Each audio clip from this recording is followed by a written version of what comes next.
Hello students, आज हम अपठित गद्यांश 6, 7, 8, 9 और 10 ये ऐसे 2 के लिए रीड करेंगे और आप ध्यान से सुनिएगा और इसके आंसर भी समझना, क्योंकि आपको पता है अनसीन पैसेज के अंदर हमको आंसर अपने पैसेज के अंदर से ही ढूंढने होते हैं। तो आपको भी इसमें से ही आंसर ढूंढने हैं। आप आराम से आंसर लिख पाओगे यदि ध्यान से सुना है तो। वारंवार परीक्षासु अनुत्तीर्ण बोपदेव नाहं विद्या प्राप्तो सक्षम इति विचिन्त्य गुरो आश्रमात् स्वगृहं प्रति अचलत। वारंवार यानी बार बार परीक्षा में अनुत्तीर्ण यानी फेल हो जाने से बोपदेव जो हैं उन्होंने सोचा कि ना हम विद्या प्राप्तुम सक्षम, मैं विद्या प्राप्त करने में सक्षम नहीं हूँ, ऐसा सोच रहे थे। इति विचिंत यानी सोचते हुए गुरु के आश्रम से स्वगृह यानी अपने घर की तरफ प्रति यानी अचलत यानी चलने लगी। पिपासाकुलः सह मार्गे जलम पातु एकस्य कूपस्य समीपे आगच्छत। पिपासा यानी प्यास से व्याकुल हुए, स मने वह मार्ग में जल पीने के लिए एकस्य एक कुएं के समीप आ गए। तत्र काश्चित नार्यः जलेन घटान पूरयन्ति स्म। तत्र यानी वहाँ कशिन यानी कुछ नारियां जो है पानी यानी घड़ा भर रही थी। प्रतीक्षाम कुर्वन् तत्र स्थित स कूपात् जल निष्कासनस्य क्रियाम अति ध्यानेन अपश्यत। प्रतीक्षा यानी जब पानी भर रही थी नारियां, तो वो प्रतीक्षा यानी उसको सोच के अभी ये लोग काम कर रहे हैं उसके बाद मैं करूँगा, तो इसलिए वो वहाँ पे खड़े हो गए और कैसे पानी भरा जा रहा है कुएं से, कैसे पानी निकाला जाता है, ये सब वो क्रिया बहुत ध्यान से देख रहे थे। स अचिंत्य तो सोचने लगे, यदि वारंवार घटानाम स्थापेन शिलातले गर्ता भवन्ति, यदि बार बार घड़ा भर करके शिला तले यानी पत्थर की शिला पर रखें तो उसमें गड्ढा हो जाता है। च रज्ज्वाकृषणेन इष्टकाः ग्रष्टा भवन्ति, यानी रज्वा यानी रस्सी के घर्षण से, इष्टका यानी पत्थर के टुकड़े से बारंबार उसमें निशान बन जाता है। तदा किम भूयो भूयः स्मर्यमाणः पाठः स्मृत न भविष्यन्ति। भूयो भूयो यानी तदा किम यानी क्यों नहीं, भूयो भूयो यानी बार बार स्मरण यानी रिमेंबर करें पाठ को, तो मेरे से भविष्य में क्यों नहीं स्मरण हो सकता है, यानी भविष्य में यदि बार बार ऐसा मैं याद करता रहूँ तो मुझे भी तो हो सकता है याद। किम मम मस्तिष्कम पाषाणात् अपि कठोरतम, क्या मेरा मस्तिष्क इतना पत्थर की तरह कठोर है। नेव बोले नहीं, अहम अवश्यमेव अभ्यासम करिष्यामि, अहम यानी मैं अवश्य ही अभ्यास यानी प्रैक्टिस करूँगा। अभ्यास किम न साध्यते, प्रैक्टिस करने से क्या संभव नहीं हो सकता। इति चिंतयत, ये सोचते हुए सह आश्रमं प्रत्यागतवान, यानी वो ये सब सोचते हुए आश्रम की तरफ वापस चले गए।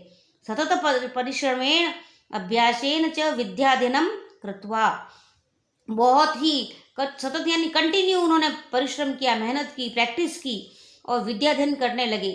स महान विद्वान अभवत, और वो हमारे यहाँ पे महान विद्वान बने बच्चों। तो इसीलिए उनको एक कुएं से निकलने की, पानी घड़ी कैसे निकलता है और ये सब प्रक्रिया देख रहे थे कि उसमें रस्सी से बार बार उस पत्थर पर लगती है रस्सी, तो उसके अंदर पत्थर के ऊपर निशान बन गया। तो जब रस्सी से पत्थर पर निशान बन सकता है तो मेरे दिमाग में क्यों नहीं पढ़ाई आ सकती है, ऐसा सोचकर वो वापस अपने गुरु के आश्रम की तरफ चले गए। घर जाने वाले थे लेकिन बीच में रुके ना, तो उन्होंने वो पानी के घड़े से नारी को पानी भरते हुए देखा, तो उनका एकदम हृदय ऐसा हुआ कि नहीं, मुझे भी मेहनत करनी चाहिए, प्रयास करना चाहिए, जिससे मैं विद्या अध्ययन कर सकूं बच्चों। तो आप भी अपने भले कितने ही हो, एवरेज स्टूडेंट हो, पर फिर भी आप मेहनत करते हो तो आप जरूर सफल होगे बच्चों। एक पदेन उत्तर, अब हम एक पद के उत्तर देखते हैं। बोपदेव कासु अनुत्तीर्ण अभवत, बोपदेव जो है बार बार अनुत्तीर्ण माने फेल कैसे हुए थे, अभवत ये परीक्षा, बार बार परीक्षा में फेल हो रहे थे। गर्ता कुत्र भवन्ति, खड्डा कहाँ हो गया था बार बार, तो शिला तले, पत्थर की जो शिला थी उसके तल में। पूर्ण वाक्येन उत्तरतः परीक्षाम कुर्वन् सः किम अचिंत्यत।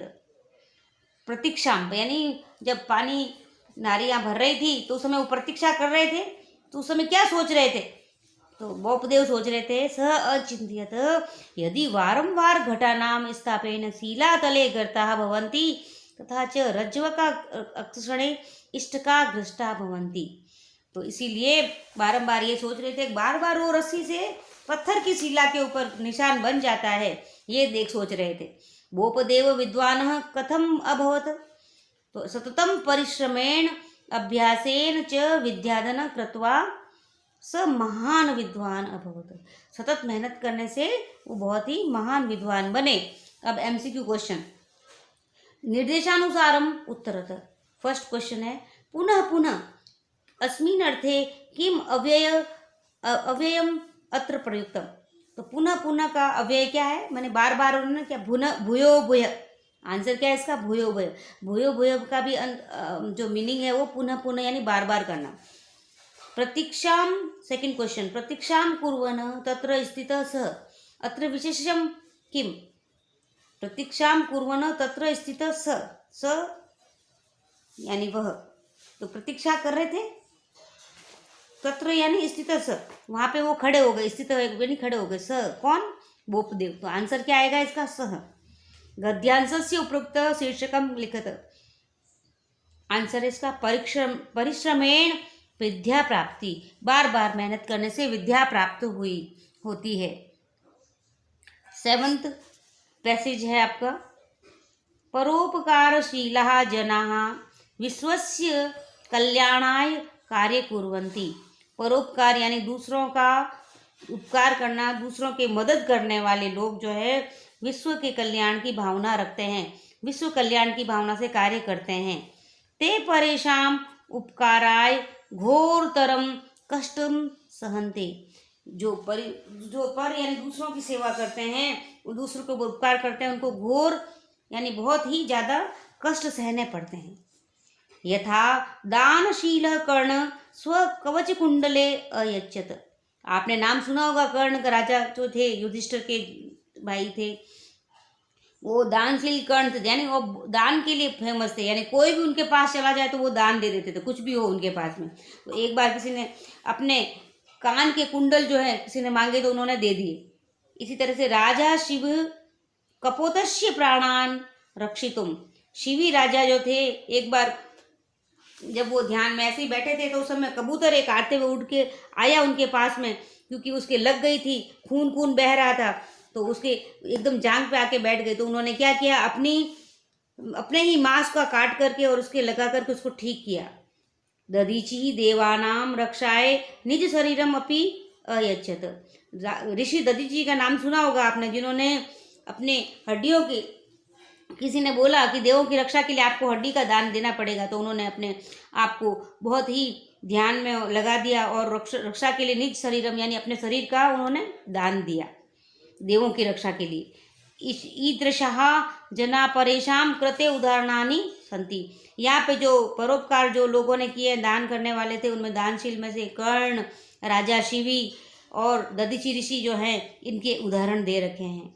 तेषाम कार्याणि अनुकरणीयानि, यानी तेषाम यानी इन लोगों के जो कार्य हैं उनको अनुकरण करने लायक हैं, यानी हमें भी अनुकरण करना चाहिए, दूसरों का उपकार, दूसरों की मदद करनी चाहिए। बच्चों, एक पदेन उत्तरत कीदृशा जना विश्वस्य कल्याणाय कार्य कुर्वन्ति। तो आंसर है इसका परोपकारशीलः।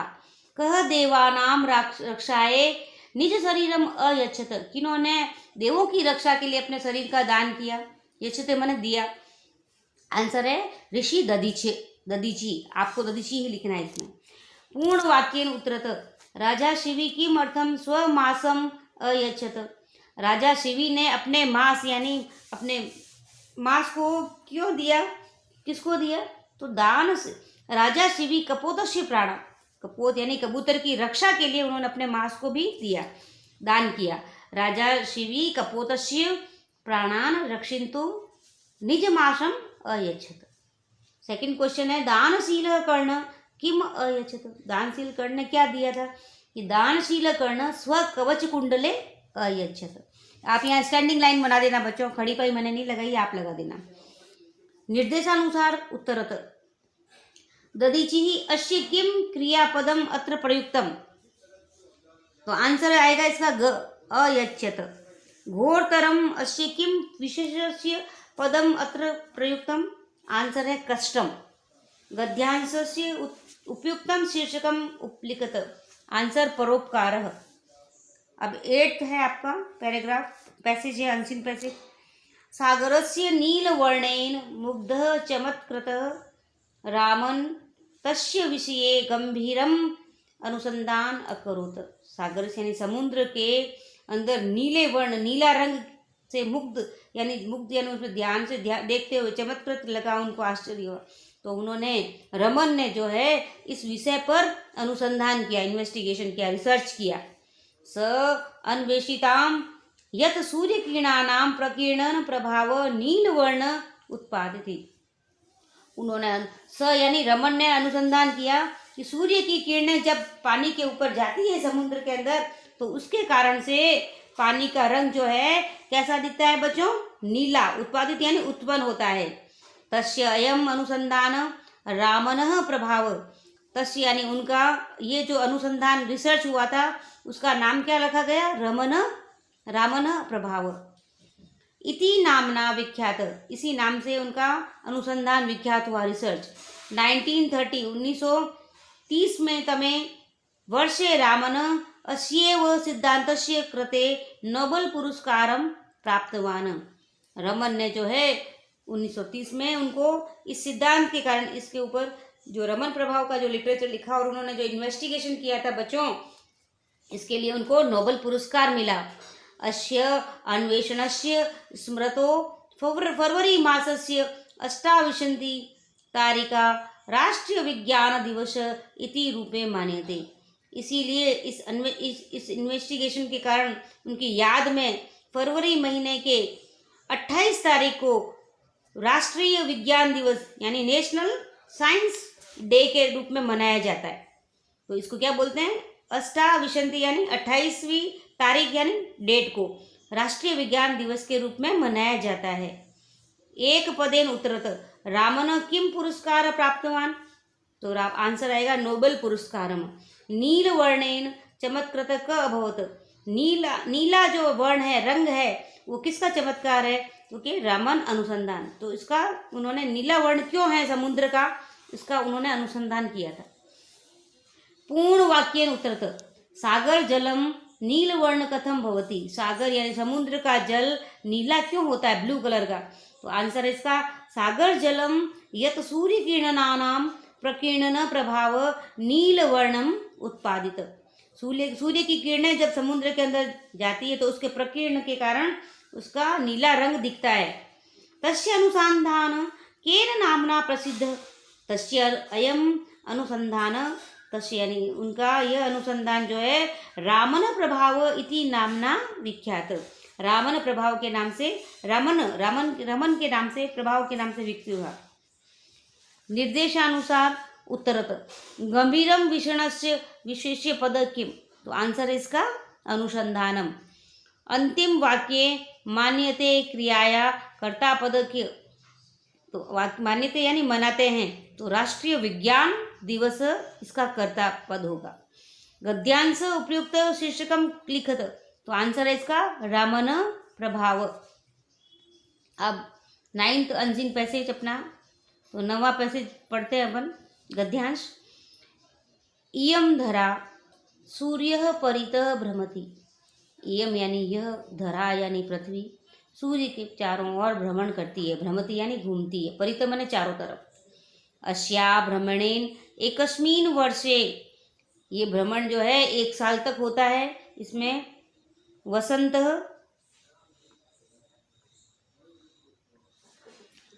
वसंत ऋतु आगच्छति, तो यानी आपको वसंत, ग्रीष्म, वर्षा, शरद, हेमंत, शिशिरश्च इमे 6 ऋतवः भवन्ति, यानी इस भ्रमण के समय में 1 साल बीतता है और उसमें 6 ऋतुएं जो आती है। सबसे पहले कौन सी, वसंत, फिर ग्रीष्म, वर्षा, शरद, हेमंत, शिशिरश्च, ये सभी 6 ऋतुएं आती है। फरवरी मार्च मासयो वसंत ऋतु आगच्छति, फरवरी और मार्च महीने में वसंत ऋतु आती है। अस्याम ऋतो सूर्यस्य रश्मय कश्चिद उष्णा भवन्ति। इस समय सूर्य की किरणों में थोड़ी थोड़ी उष्मा होती है। एतस्मात् कारणात् अस्मिन् समये न अति शीतम भवति न अति ताप। इसी कारण से इस समय न तो ज़्यादा सर्दी होती है और न ही ज़्यादा गर्मी होती है। अस्मिन्नेव काले वृक्षापादपाः च नवीनानि पत्राणि धारयन्ति। इस समय में पेड़ों के ऊपर और पौधों पर नए नए पत्ते आते हैं। सर्वासु ऋतुषु इयं ऋतु सर्वेभ्य प्रियो वर्तते। सभी ऋतुओं में से ये ऋतु जो सबसे प्रिय होती है। अस्या विविधानि नामनानि सन्ति। इसीलिए इसके बहुत सारे नाम हैं। किसके? वसंत ऋतु के। मधुमासः, कुसुमाकरः, ऋतुराज। तो ये वसंत ऋतु सबसे अलग से होती है क्योंकि इसमें न तो सर्दी होती है न ज़्यादा गर्मी होती है। और ये सबके इसीलिए ऋतुराज कहलाती है। मधुमास और कुसुमाकरः भी कहलाती है। इसके अलग अलग नाम हैं। एक पदेन उत्तरत ऋतुराज कः? तो आंसर इसका वसंत ऋतु। सूर्य परित क भ्रमति?